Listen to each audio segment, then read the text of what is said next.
Lucas, Evangelio según San Lucas, capítulo 8.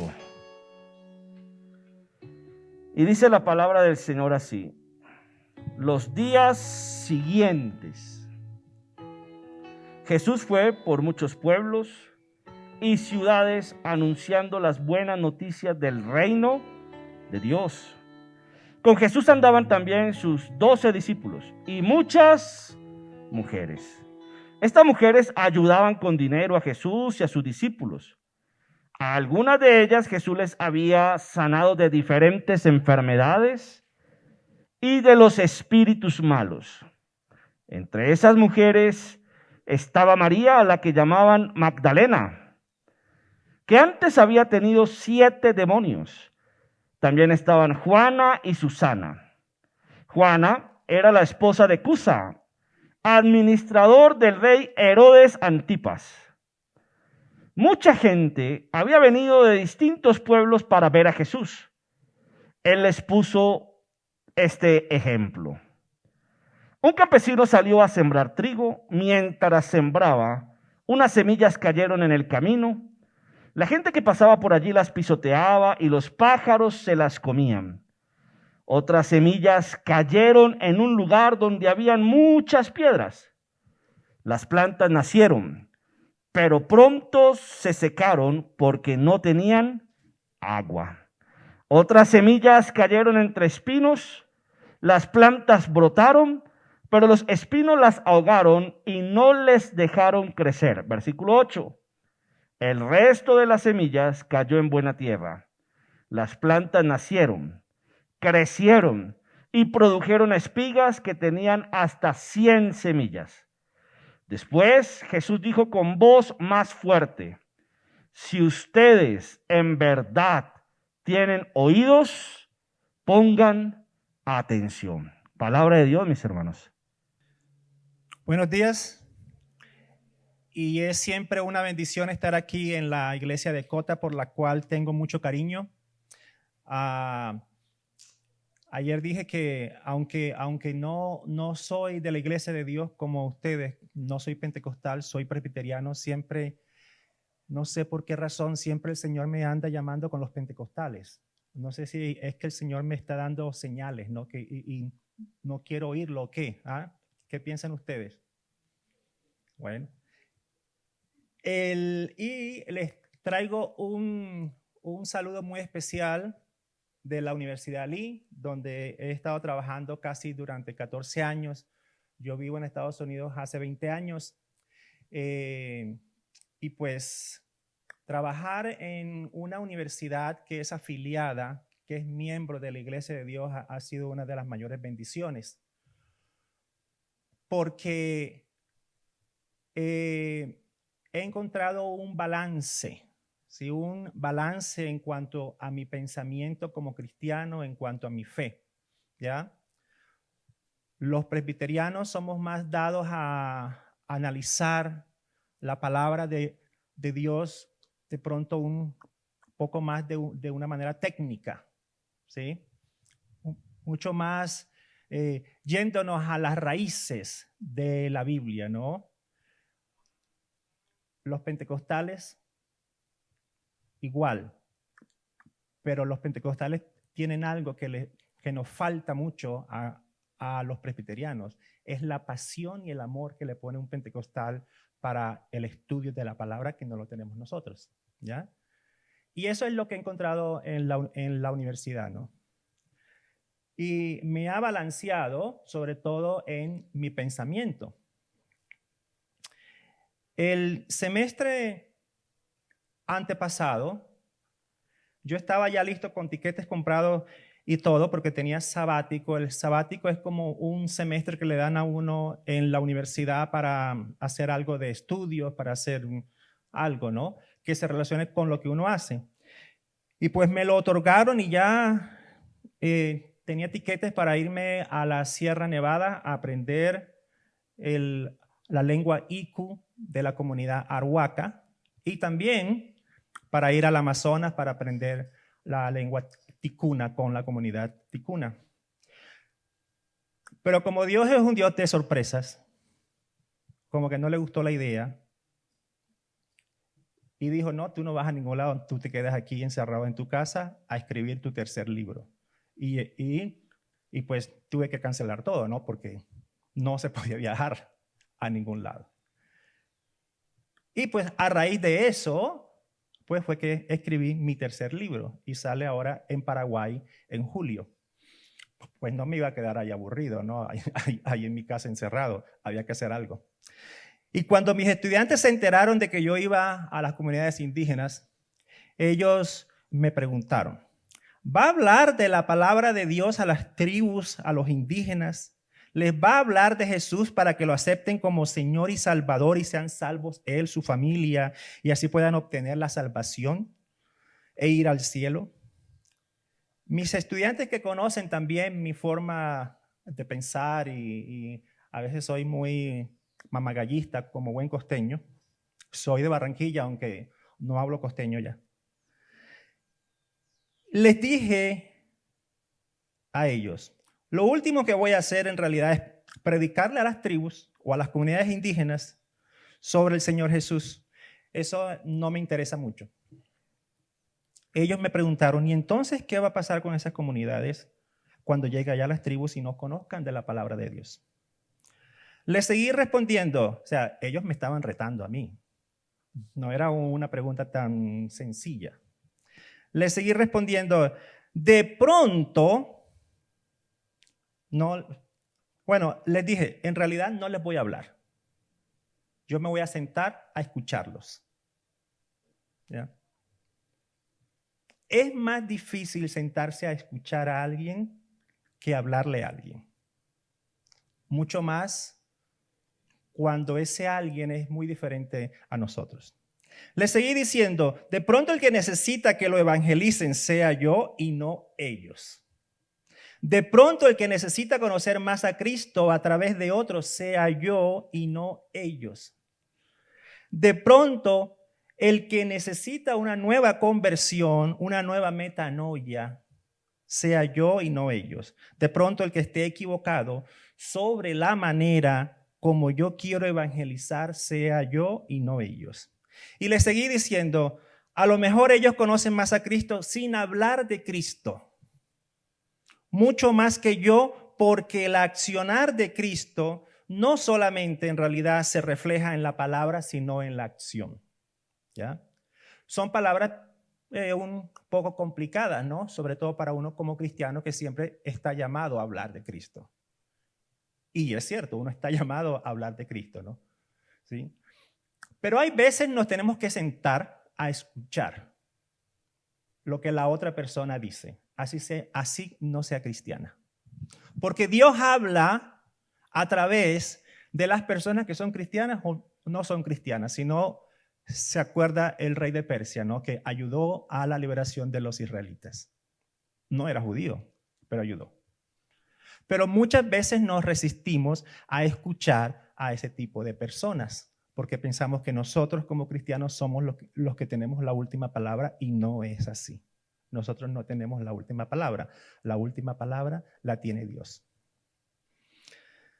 Y hablando un poco de lo que leímos hoy en el Evangelio, Jesús andaba por las calles con los discípulos. Ser discípulo significa el que aprende, proclamando las buenas nuevas del reino. ¿Y quiénes eran los 12? Ayer hablábamos un poco así, someramente, de los 12. Ahora voy a ser un poco más detallista. Ustedes que han leído la Biblia, creo, no sé, ¿no? O que la leen, o que hacen devocionales en la mañana y en la noche, etc. ¿Quiénes eran los 12? Un pescador que negó a Cristo. Ese fue Pedro. Un pescador ambicioso y que se enojaba con mucha facilidad. Ese fue Jacobo. Ambicioso e implacable. Ese fue Juan.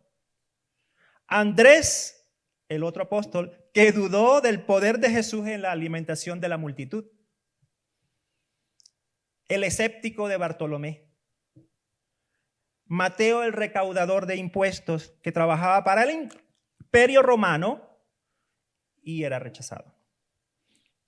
Tomás, el que no creía. Simón el celote, el de la secta judía. Y Judas, mejor ni hablemos de Judas, que ustedes lo conocen mejor que yo, creo, ¿no? Todo lo que le hizo Judas al Señor Jesús.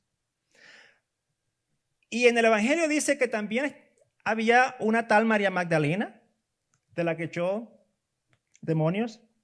Juana, esposa de Cusa, mayordomo de Herodes. Susana y muchas otras a las que el Señor Jesús había sanado. Si se dan cuenta, la mesa de Jesús era un desastre de personas, así como nosotros aquí.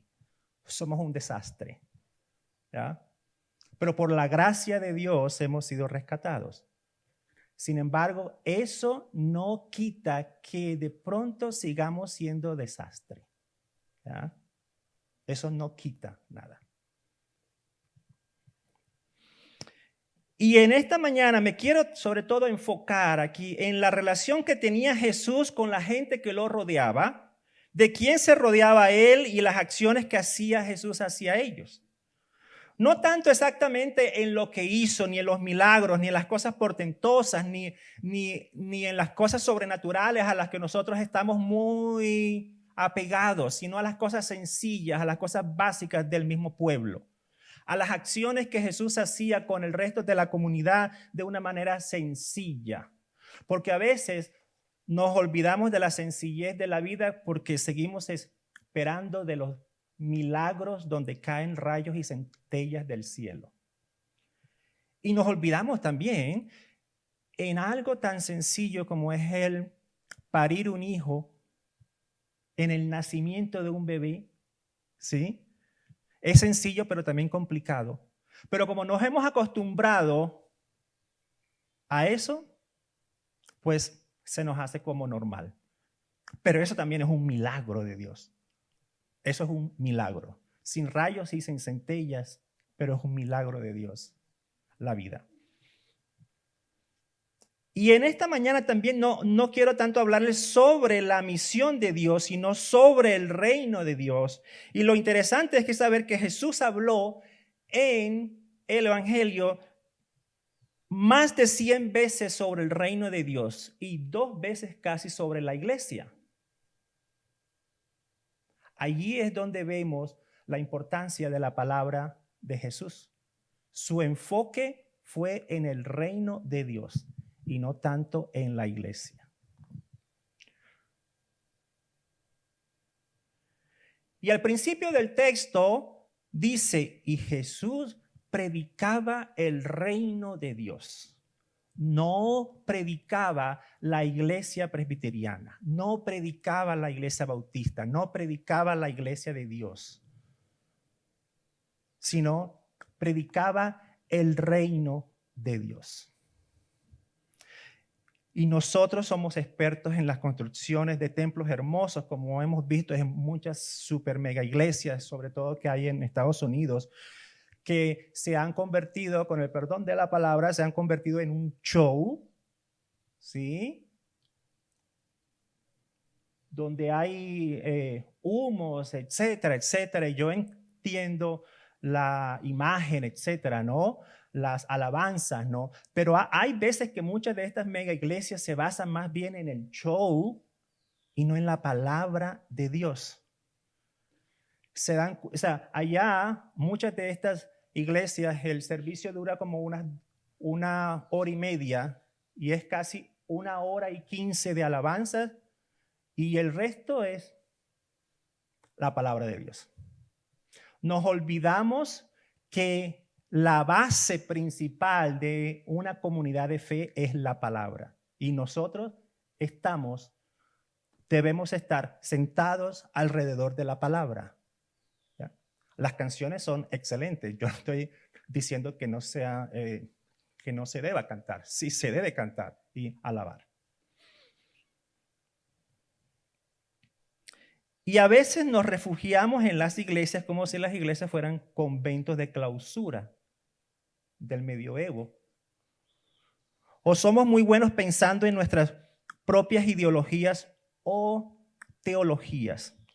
No que aquí creemos esto, que allá no creemos esto, que no sé qué, no sé cuándo, porque nos basamos en lo que nos diferencia, en lo que nos separa y no en lo que nos une, que es el amor de Dios. Eso es lo que nos une como cristianos. Y empezamos a construir muchas paredes entre nosotros y los demás. ¿Quién vale la pena? ¿Quién no vale la pena? O sea, nos atrevemos muchas veces a señalar quién va al cielo y quién no va al cielo. ¿Ya? Donde nos olvidamos de la mesa del Señor Jesús. ¿Ya? Según nosotros, si fuéramos nosotros los que juzgáramos a los que se sentaron en la mesa del Señor Jesús, ninguno de la mesa que se sentó en la mesa de Jesús iría al cielo. ¿Sí o no? ¿Se irían los 12 apóstoles dónde? Donde nos encanta mandar a la gente, ¿a dónde? Al infierno. Pero gracias a Dios y por su gracia infinita y su misericordia, quien decide esas cosas es Dios. Y Dios reparte su gracia como a Él le da la gana, no como nosotros queremos. ¿Ya? A veces nos da miedo movernos porque Dios puede usar gente que nosotros no aprobemos. Que este se viste así, que este se viste así, que el otro tiene un mechón amarillo o rojo. ¿Ya? Nos basamos en unas cosas que yo casi que estoy seguro que para el Señor Jesús son mínimas. Y nos perdemos la esencia del reino de Dios. Porque nos basamos en reglas y tradiciones que muchas veces ya han perdido la esencia. Aunque las reglas son muy buenas y sobre todo en la iglesia hay que tener reglas, ¿no? Pero cuando las reglas nos atan, no nos permiten ver las misericordias de Dios, entonces hay que ver cómo se pueden reevaluar. De pronto nos da miedo que si nos salimos del camino, esto que se llama gracia se nos salga de las manos. Y hermanos y hermanas, para su información, esto que se llama gracia ya se nos salió de las manos en el momento en que el Señor Jesús murió por nosotros. Ya la gracia ya se nos salió de las manos. Y gracias a Dios, nosotros no concedemos la gracia. La gracia la concede Dios directamente. Y por eso es que se nos salió de las manos.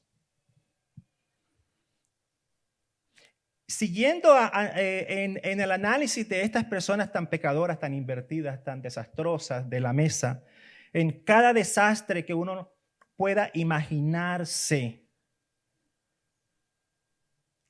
hay bendición también. Porque aún de los desastres nosotros tenemos que aprender. Para ir a la iglesia no tenemos que ir lavados con detergentes, desinfectantes y rinse. A la iglesia venimos con nuestro materialismo, con nuestro orgullo, con nuestras quejas en contra de nuestros vecinos, nuestro desdén hipócrita con aquellas personas en la iglesia. Venimos con nuestro temor a la muerte, con nuestra desesperación para ser amados, con nuestros matrimonios en conflictos, con nuestras persistentes dudas, nuestra preocupación por el estatus, por la imagen, cómo visto, cómo no visto. Venimos con muchas adicciones a sustancias, al trabajo, a la afirmación, al control, a la comida, al sexo. Venimos con nuestras diferencias, sean políticas o ideológicas. Con nuestras diferencias raciales, socioeconómicas, a eso venimos a la iglesia. Venimos en búsqueda de santuario. Un lugar seguro para deshacernos de nuestras máscaras y exhalar. Venimos a airar nuestra ropa sucia ante Dios y ante todo porque cuando lo hacemos juntos no tenemos nada que temer. Porque todos estamos desnudos ante los ojos de Dios. El evangelio no necesita una coalición dedicada a dejar por fuera a la gente equivocada. Necesita una familia de pecadores como los que se sentaron a la mesa de Jesús. Y a pesar que todos estaban equivocados, Jesús los aceptó. Salvos por gracia, comprometidos a derribar los muros, a separar, a echar abajo las puertas y gritar, bienvenidos aquí. Aquí hay pan y hay vino, acérquense a la mesa. Aquí hay gracia. Aquí hay eso que Dios nos da, que es su gracia. Esto no es el reino para los que valen la pena. Es el reino para los hambrientos. Y si usted tiene hambre, usted es bienvenido al reino. Mahatma Gandhi, decepcionado de las tácticas de nosotros como cristianos, él decía, mi problema no es con Cristo. Yo estoy bien con Cristo. Mi problema es con los cristianos. Y muchas veces es lo que yo digo, ¿no? Mi problema no es con Cristo. Yo estoy bien con Cristo. Es mi amigo fiel. Mi problema es conmigo mismo, que soy cristiano. La manera como yo concibo mi comunidad de fe. La manera como yo me relaciono con los demás. La manera como yo trato a aquel al que es diferente. La manera como yo trato al que supuestamente, según mi concepción de pecador, veo al otro pecador y veo al otro que es mucho peor que yo. Ese es mi problema. Lo que más tenemos en común como especie humana no es nuestra religión, sino nuestra humanidad, que se reconoce en la clase, en los continentes, en el color, en la forma de pensar también, a menos que alguien intente cegarnos de los demás. Jesús a su mesa llamó a los descalificados para hacer el trabajo más calificado de la obra de Dios, que es anunciar el reino. ¿Sí? Jesús llamó a los descalificados por nosotros mismos para hacer ese trabajo tan calificado de anunciar el reino de Dios. Y fíjense la armonía y lo laborioso que los apóstoles se convirtieron, que hasta el día de hoy, si no fuera por la predicación y el anuncio del reino de Dios, no estuviéramos aquí, hecho por los apóstoles. El desastre que llamó Jesús a su mesa. Por eso no tenemos que tenerle miedo a los descalificados, o no tenemos que tenerle miedo a los desastres, sean de los demás o sean en nuestra vida. El problema es cuando vemos más el desastre de los demás que en nuestro desastre. En la iglesia, en el culto, en la escuela dominical, aprendemos a ser misioneros y afianzar nuestro llamado. El culto, como lo dije al principio, muchas veces no es un entretenimiento. No estamos aquí para ser entretenidos. No estamos aquí para que se nos presente un show. El culto no es para entretenernos a nosotros. En el culto Dios está sentado allá, donde ustedes están. O sea, es que debe ser al revés. Dios es el que debe estar sentado allá y nosotros acá, porque nosotros somos los que tenemos que agradarle a Él, no al revés.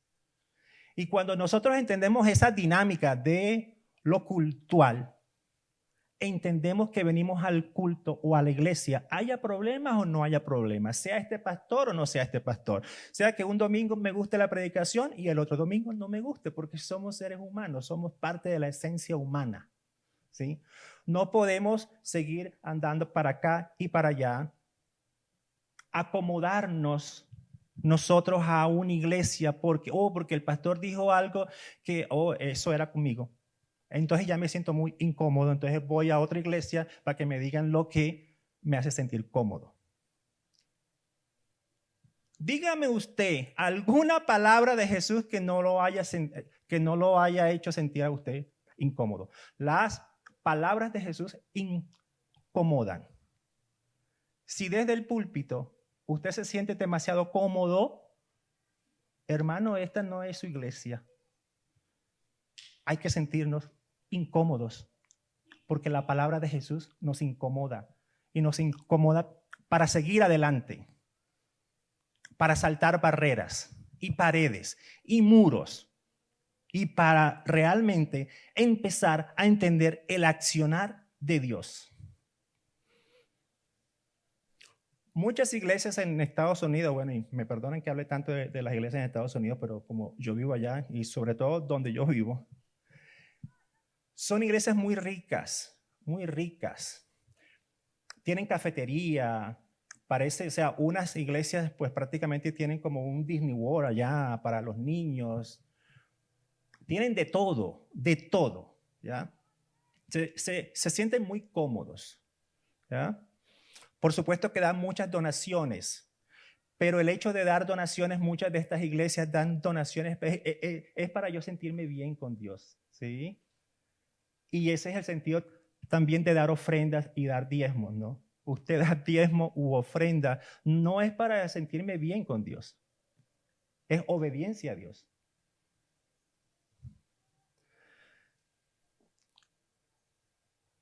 Y volviendo a la historia al principio, ¿cuál es la misión de la iglesia entonces? Pero antes de hablar de la misión de la iglesia, yo quiero que ustedes piensen cuál es su misión en esta iglesia local. La Biblia dice que somos sacerdotes, ¿sí? Cada uno de nosotros somos sacerdotes. Y por lo tanto tenemos una misión como sacerdotes en la iglesia. No porque usted no sea el pastor o no sea líder o no sea parte de la alabanza, no tiene una misión. Si no sabe cuál es su misión, búsquela. Todavía hay tiempo.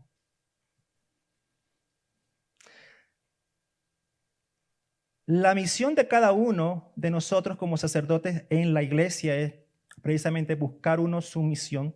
La buena noticia es que el reino de Dios está con nosotros y aquí ha llegado. La mala noticia es que nosotros somos los encargados de predicar el reino y depende de cómo nosotros nos encarguemos de esa predicación del reino. ¿Es mala noticia o buena noticia? Convirtamos las malas noticias en buenas. ¿Cómo podemos amar a Dios que no vemos si no amamos a nuestro vecino primero? ¿Cómo podemos hacer misión fuera y lejos de la iglesia local si nuestra misión en la iglesia local es mediocre?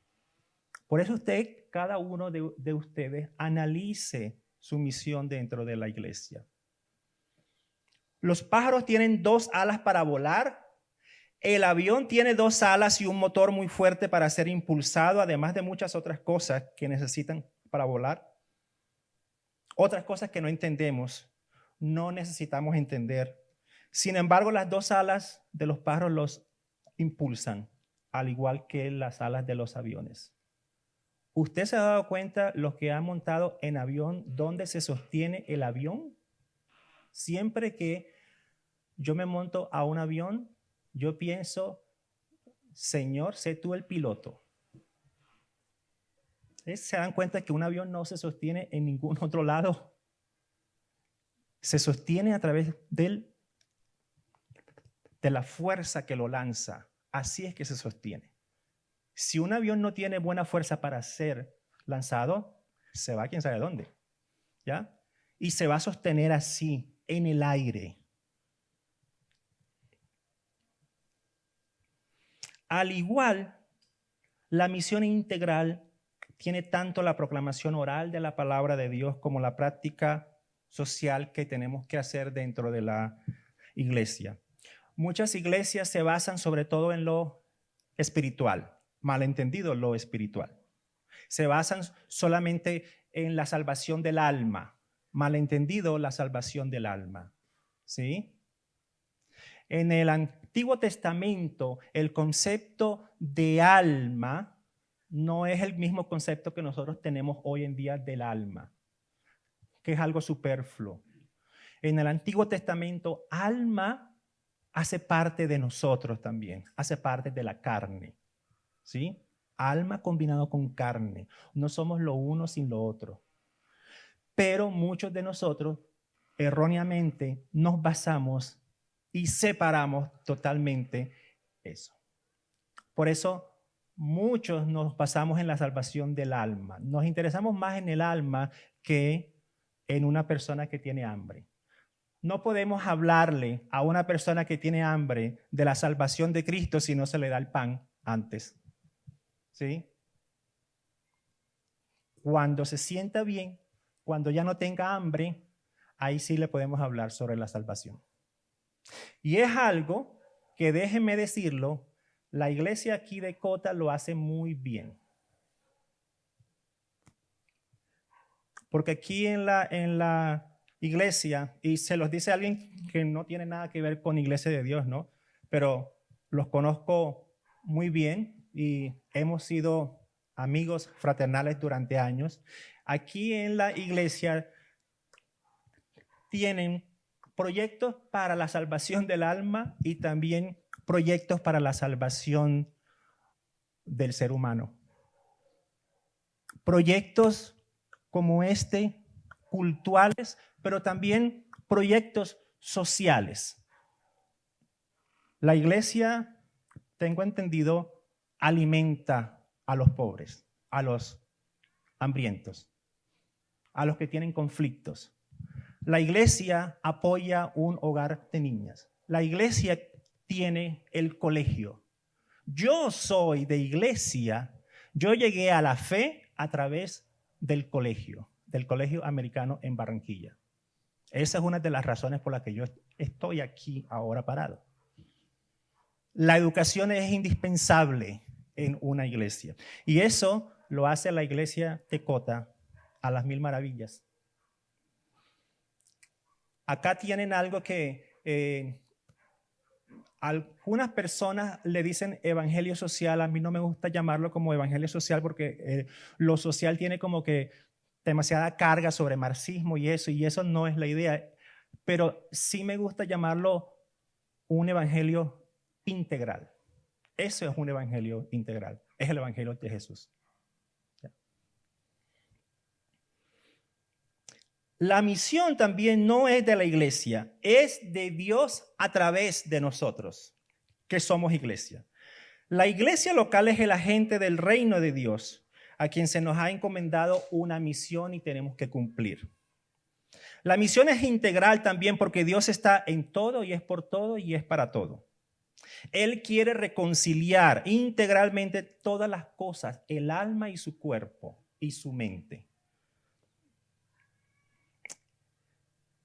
Hace años, cuando fui al seminario, asistí a un congreso latinoamericano y allí conocí a un teólogo muy importante brasilero llamado Rubén Alves. Yo no sé si han oído de Rubén Alves. Y una de las cosas que él estaba diciendo en una de sus conferencias, dijo, no habrá mariposas si la vida no pasa por largas y silenciosas metamorfosis. ¿Ya?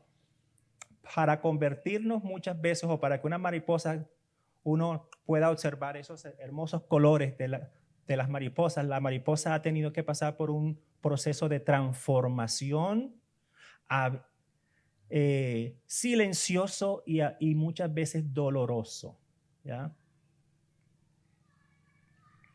Y también el pastor dijo, todo jardín comienza con un sueño de amor. Antes que cualquier árbol se plante o cualquier lago se construya, es preciso que los árboles y los lagos hayan nacido dentro del alma, dentro de nosotros mismos, dentro de nuestros pensamientos. Quien no tiene jardines por dentro, no planta árboles por fuera, ni pasea por ellos. El llamado en esta mañana es a encontrar el jardín que usted tiene dentro para poder plantar árboles y para que los árboles sean frondosos y tengan hermosos colores y lleguen las mariposas de todos los colores. El inconveniente aquí es si usted está en la disposición de encontrar el jardín que tiene por dentro, porque muchas veces pasamos por la vida sin encontrar nuestros jardines y sin encontrar nuestras flores que tenemos por dentro. Aunque este señor era un teólogo muy famoso y un pensador muy importante, seguía el discurso sencillo al estilo de Jesús. Palabras sencillas en parábolas. Muchas veces, y desgraciadamente, los teólogos y los intelectuales o esos profesores con doctorados hablan conceptos que la gente no entiende, se olvidan de la sencillez del evangelio, ¿no? Hay un pastor, había un pastor muy famoso alemán, Bullmann, un teólogo súper famoso. Él decía, yo soy teólogo de lunes a viernes, enseño en el seminario en Alemania y el domingo soy pastor de iglesia. Ahí no hablo de cosas raras. Ahí hablo netamente de la palabra de Dios. Sencillo, al estilo de Jesús. Porque el Señor Jesús, como ustedes bien saben, hablaba con la sencillez, con muchas parábolas para que precisamente la comunidad pudiera entenderlo. En Lucas 8:4 dice que muchos salían al encuentro de Jesús y querían verlo. Había multitud de personas para escuchar al maestro. Jesús nos dio los secretos del reino, como dice el versículo 10. Pero a veces nos quedamos con el secreto para siempre. No lo proclamamos. A cada uno de nosotros se le otorgó los secretos del reino. Se le otorgó un jardín y el jardín está creciendo. Y usted no puede quedarse con esos secretos del reino. Ese es un secreto que no tenemos que guardar. Ese es un secreto que tenemos que sacar a flote. Porque con los secretos del reino se hace el impacto en la sociedad hoy en día tan convulsionada para la transformación de vidas, para la gloria de Dios. Amén.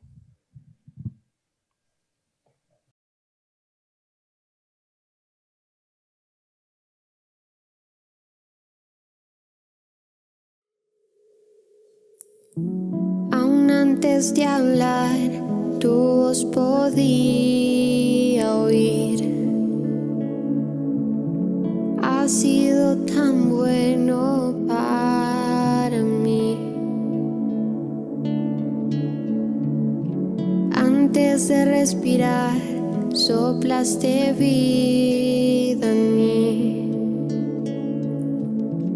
Has sido tan bueno para mí. Oh, tu amor me envuelve, me sostiene, amor sin condición.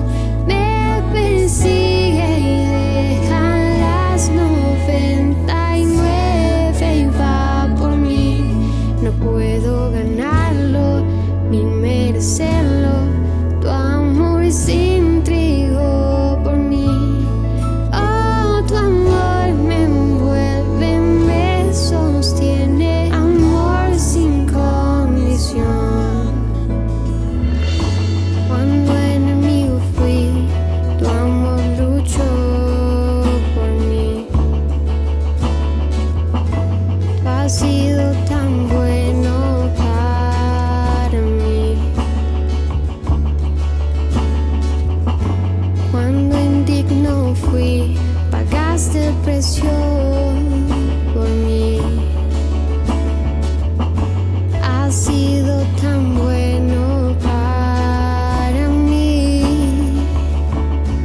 Oh, tu amor me envuelve, me sostiene, amor sin condición. Me persigue y deja las 99 y va por mí. No puedo ganar.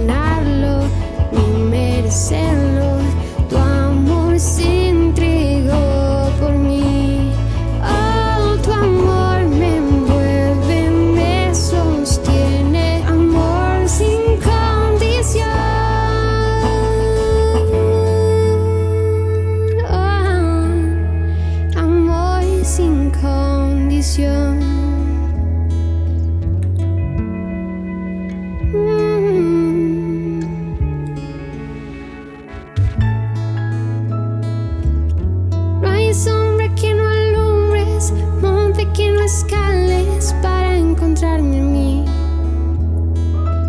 No hay pared que no derrumbes, cadena que no rompas para encontrarme a mí.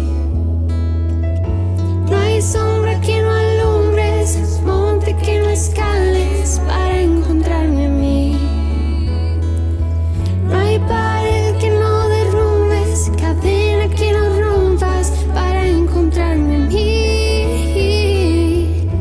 No hay sombra que no alumbres, monte que no escales para encontrarme a mí.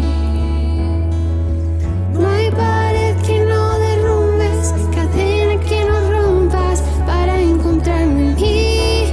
Oh, tu amor me envuelve, me sostiene, amor sin condición.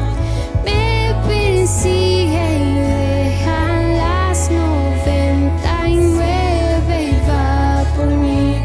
No puedo ganarlo ni merecerlo. Tu amor se entregó por mí.